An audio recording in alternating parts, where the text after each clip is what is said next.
I think it's more important that you have time to discuss than that I speak, so I will try to be brief.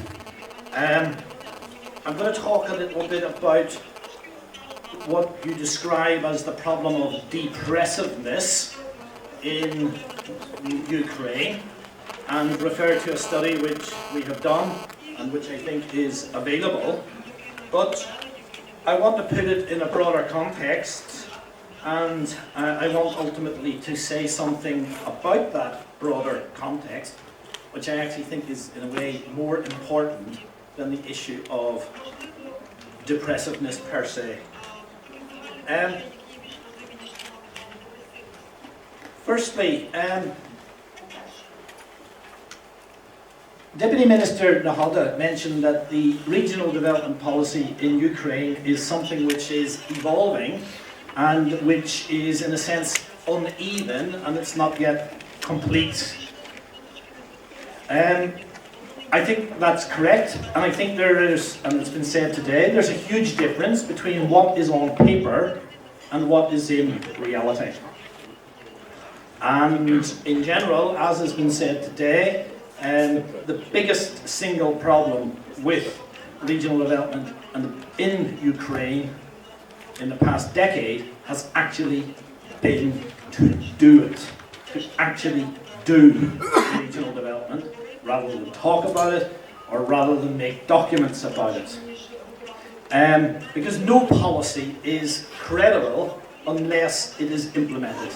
No policy can sustain support and interest unless it is implemented. And in that sense, I think implementation is the most pressing priority. Now, when we look at the depressed region issue, what we find is, I'll just come back to that one, what we find is a story in a sense of a policy intention which was not successfully implemented, and which to some extent took up a lot of time, a lot of effort, a lot of resource, and I think, and that was one of my conclusions, to some extent distorted the fundamental understanding of the overall policy. The reality is that even if I go back to the texts about regional development in Ukraine, going back to 2001 even, certainly 2005 and later, it is clear that regional policy in this country is meant to be a policy to develop all regions, not some regions, but all regions. And it's clear that it's a policy to try to ensure that there's a certain balance in the development of all regions. And for that reason, there's some attempt to make special provisions to assist some regions and areas which, if you like, are not as developed or have particular problems relative to others. But the fundamental goal of the policy, and this is consistent, I think, in all the main texts, is that this policy should create and drive economic development at the level of the regional territory, and this will allow for regions to participate in the development of the country, and that those regions which have some difficulty, some particular problems, should receive some additional assistance, not because they kind of require a subsidy, but so that they can compete and participate as well as all the others.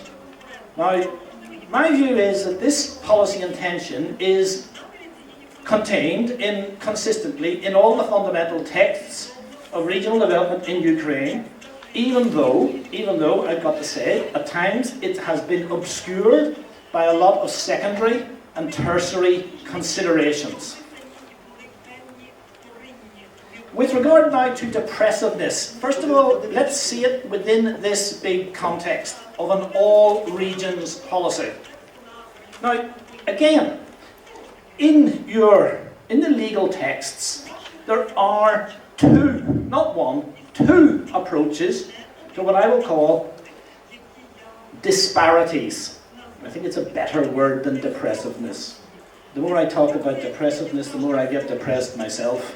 So I will use the word disparity. And that is set out in your budget code, Article 24.1.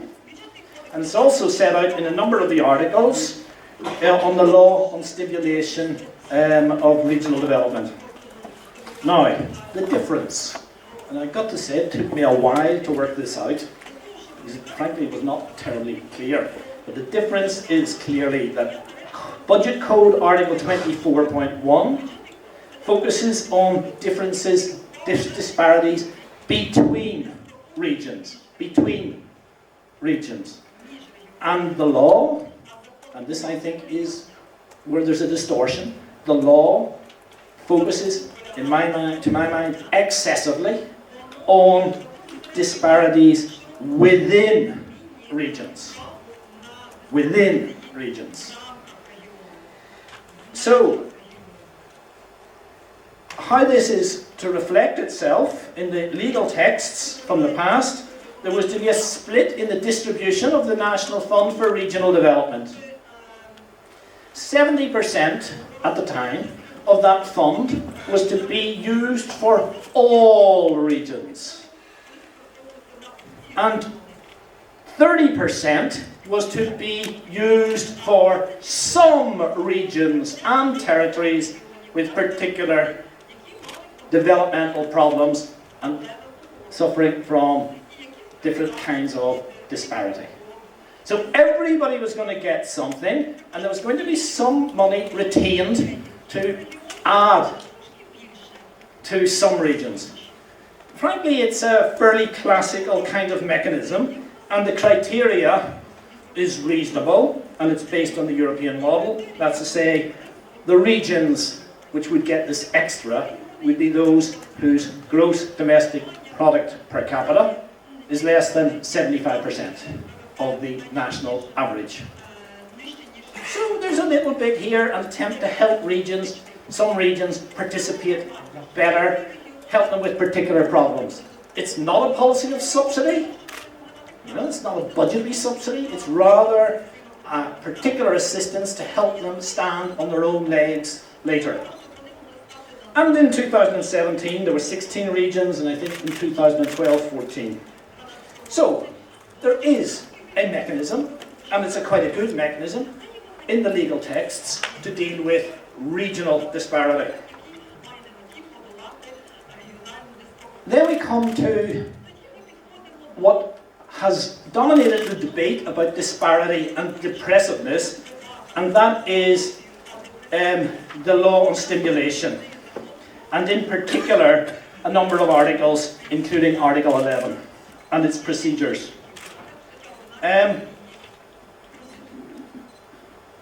Here we come to a set of indicators which have been revised at least once. And these were designed to identify territories. I do not say regions, I say territories having a character of being depressed.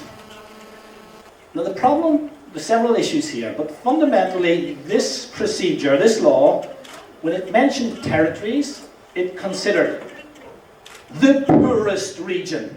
I use the superlative, one region, the worst. Then, a number of raions having a character of disparity explained by indicators. Then, divided rural and urban.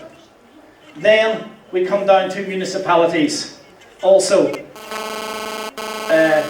having a character rural-urban and having the character of being depressed. There were indicators foreseen for this. I'll not go into them, they're in the study. they are relatively complicated. I mean, you have to really concentrate to just keep them in your head and retain. And one of the issues with them was that when they were applied by the Ministry of Economy over 2 or 3 years, from 2007 or 6 onwards, not a single territory in Ukraine qualified. 0. So you had to actually ask yourself, why do we run a policy if it doesn't actually apply to anybody? So there was a recognition of a problem with indicators for qualifying, and this was revised. And when it was revised, a small number of territories, all of them subnational, qualified. However, 2 issues to say. 1, there was actually no money available to develop special programs for these territories. And 2, in several cases, territories that were designated according to this process as being depressed did not want the designation. And that's understandable. Why would you want to be called depressed by a doctor if he cannot cure your depression? You see? So this has undermined the credibility of this approach. Okay? And the study has been focusing on trying to see, is there a better way? Now, I think it is time to change. In fact, I'm certain it is time to change. There needs to be some change in the approach, but there needs to be some change in the processes around the approach. And there needs to be some change with regard to who and which agency is dealing with this. In recent years, until a year ago, it was the Ministry of Economy. And there was an annual cycle of monitoring to find out which territories qualify to be depressed. My view is that this process should stop until there's money to finance the programs, and until, in particular, certain issues regarding sub-regional disparities are resolved.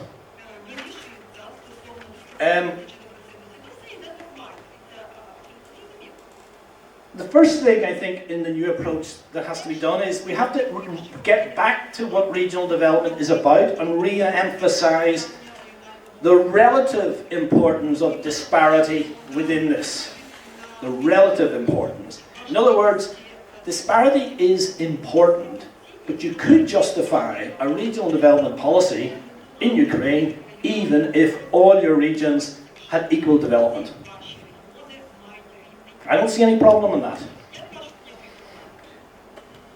Your policy foresees that there should be a regional development process based on strategic planning and eventually financing for all regions to be able to chart out their own development.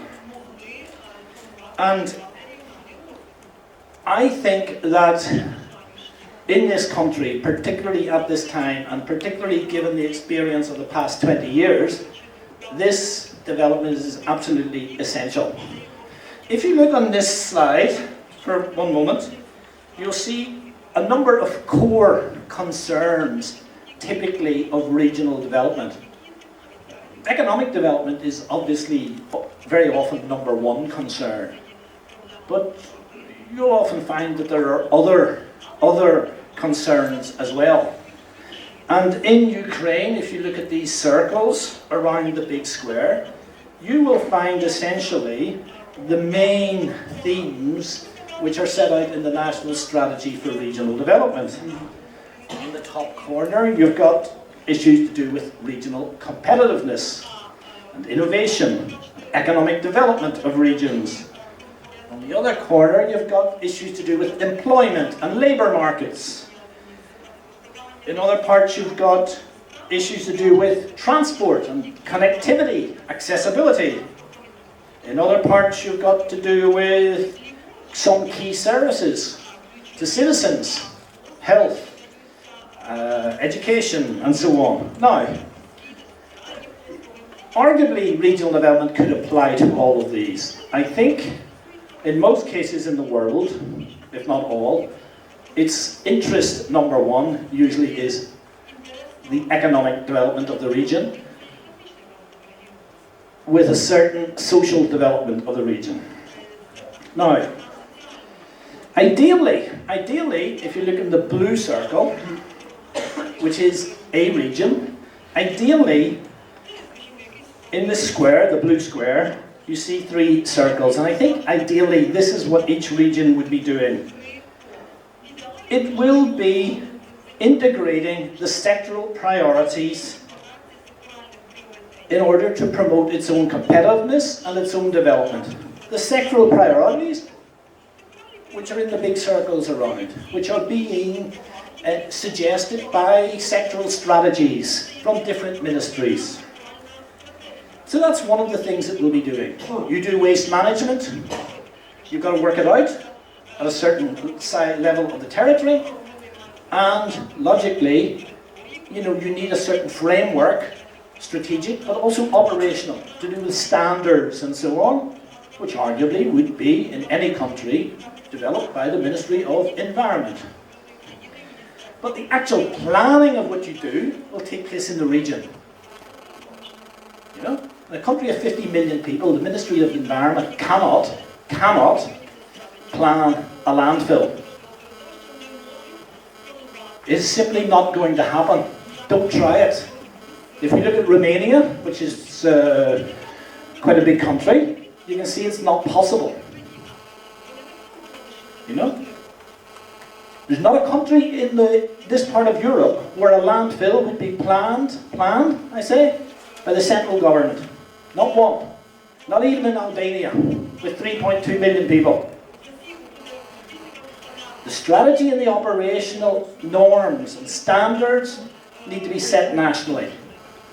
But there needs to be a process to work these things out at a lower level.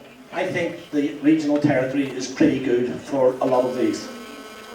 Now, so the region has to try to develop itself taking account of these sectoral policies, which in Ukraine are currently emerging and will continue to emerge. Okay? But which firstly need to be enabling, which need to enable regions, which need to give some direction, but which should avoid micromanagement. Then in the other circles, you've got the very obvious theme here, which is that at the regional level, you should respond particularly to the particular regional and local needs, which may be different in different regions. Economic topology, geographical topology is different. So there are territorial dynamics, and that is a key concern of developing your region. And then, in this circle, each region should also be concerned about disparities within the region. That some parts of the region don't perform as well as others, or have particular problems of isolation or whatever. So ideally, all of these issues should be taken account of in the regional planning process for the next number of years. I think when the region sits down to plan its development, it will find it relatively difficult to integrate national sectoral policies, because almost all of the relevant national sectoral policies in these areas require very deep reforms. And until those reforms take place, it's going to be rather hard to, undertake major developmental investments, even if you had money. So I think this is roughly what we should be trying to think of as regional development. And as you see, only one of the circles deals with disparity.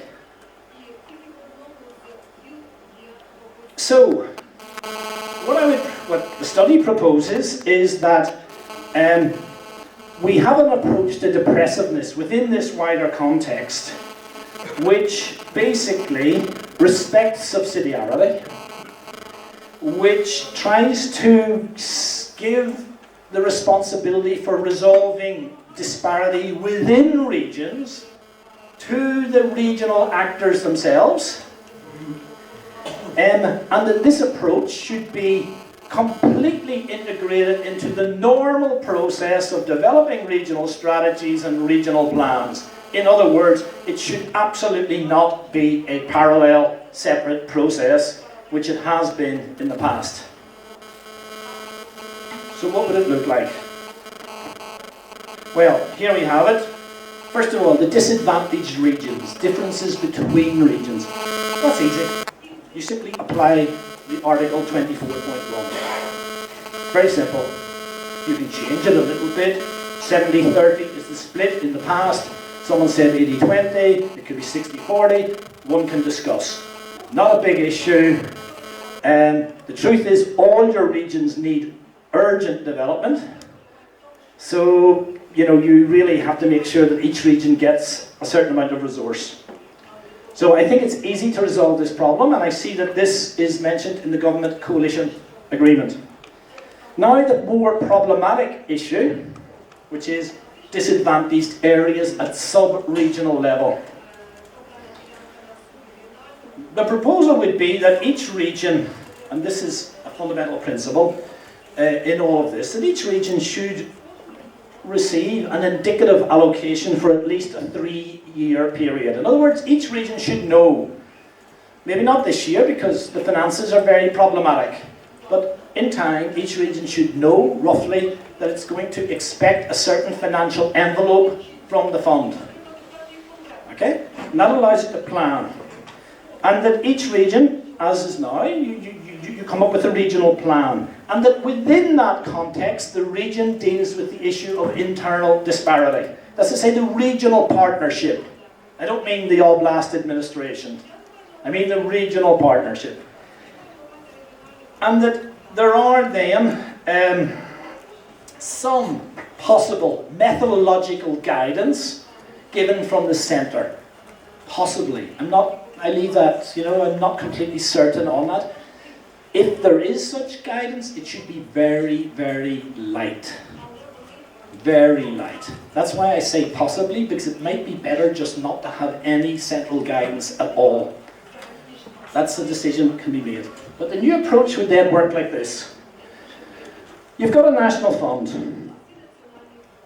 70 or 80% of the resources go to all regions. Okay? Whether these regions are below 75% of GDP per capita or above it. The 70% is spread to them all. And 30% is reserved for the lagging regions. There's nearly half of them. So they get a bit more, firstly. Secondly, they make their plans, their strategies and their plans. And if you do not have serious internal disparities, you maybe decide, as a region, we don't really need to do anything at all with internal disparities.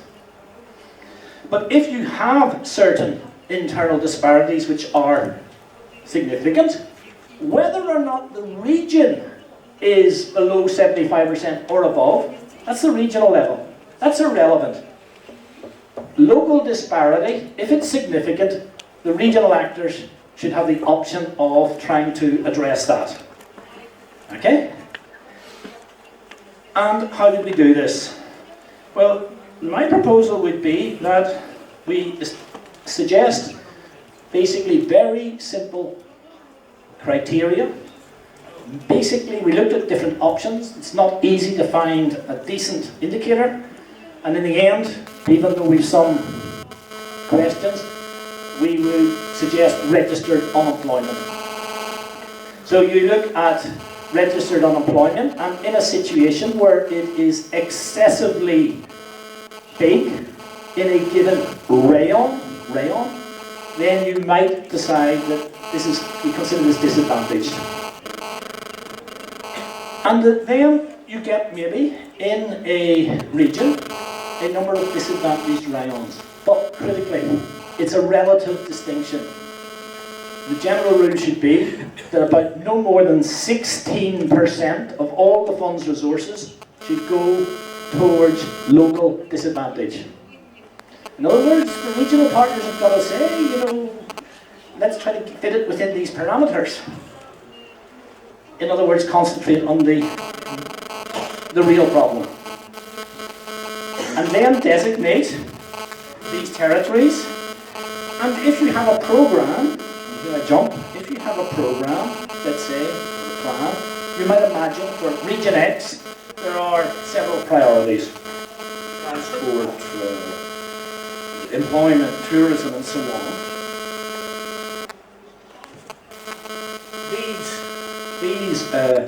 These priorities, they should basically be for all parts of the territory in principle, except those which are defined as locally disadvantaged.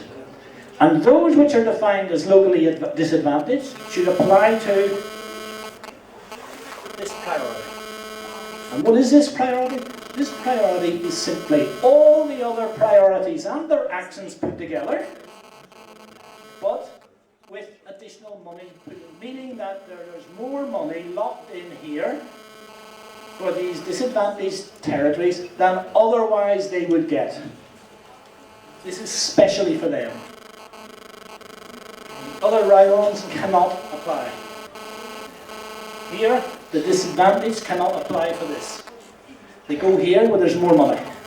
Not a lot more money, you know, but some more money. That's the fundamental proposal. It can be done. It's a question of program design. So what are the benefits? And here I come to the conclusion.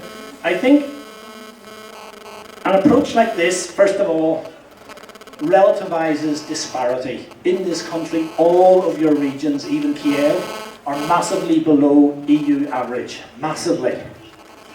There's only, I think, about 10 or 12 European regions, places like Eastern Slovakia, where even the best of the Ukrainian regions, Kiev, and so on, have a higher GDP per capita. So all of your regions basically are way, way, way, way, way below the European Union average. So we need to keep the focus on that, on all regions. But we accept that some regions need extra help. So we give them extra help out of the fund.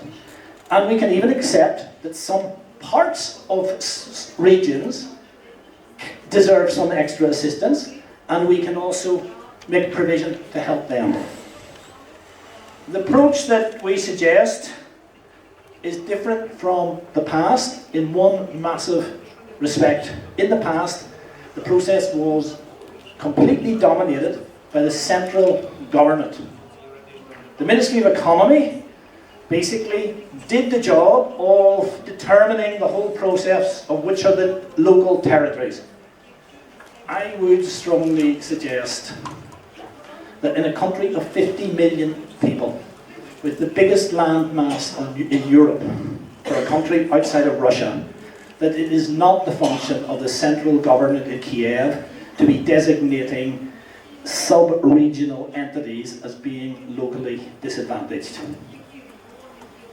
I think there's better things it could be doing, more urgent. So in this mechanism, the issue of local disadvantage becomes something which will be fundamentally worked out and resolved within the regional context. And at most, some light guidance from the centre. But even there, it's maybe not necessary. So that's the proposal.